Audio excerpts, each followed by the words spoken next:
Drugs testing procedure in sport. The testing officer approaches the sportsman to be tested and shows them his UK sport accreditation. He informs them that they have been chosen to undergo a random drugs test. From this point on, they must have the official with them at all times until the test is complete, even if they have media interviews to do or a medal ceremony to attend. The sportsman signs the sample collection form. He gives his name, the event he has been competing in, and an address for notification of the test results. Inside the designated doping control area, the athlete selects a pot to hold their urine sample. They are given a choice of at least 3 pots. Having washed their hands, the athlete takes the pot and produces the sample.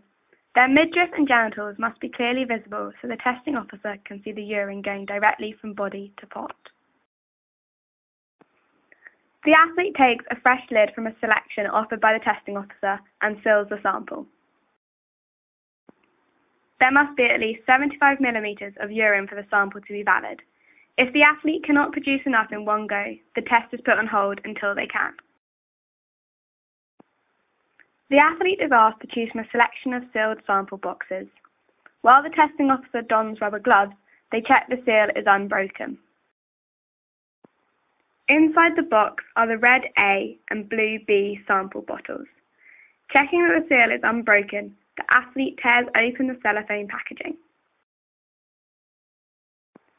In full view of the tester, the athlete then reopens his sealed urine sample and pours equal amounts into the A and B samples. He leaves a small amount of urine in the original pot. The athlete screws lockable lids onto the 2 sample bottles. The bottles are turned upside down to make certain there is no leakage.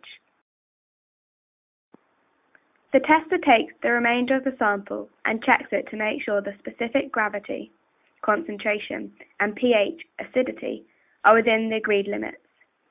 If the athlete has drunk too much water, the urine may be too weak to be tested. The tester would then have to wait a few minutes and ask for a fresh urine sample.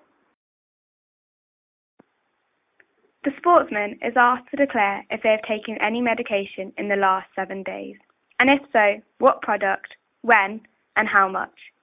Even a household drug like paracetamol must be included.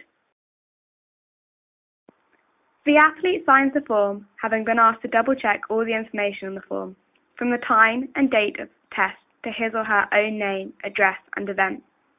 Copies are then sent to UK Sport, the athletes themselves, and their national and international governing bodies. The tester fills in a chain of custody form, which states the number of samples, whether they are in or out of competition, the sport, and the sport's governing body. The samples are identifiable only by a barcode. There is no reference whatsoever to the athlete's identity. The testing officer puts the samples in a courier bag and seals it in full view of the athlete and another UK sport official. They are then either couriered to the accredited lab or taken there directly by the tester.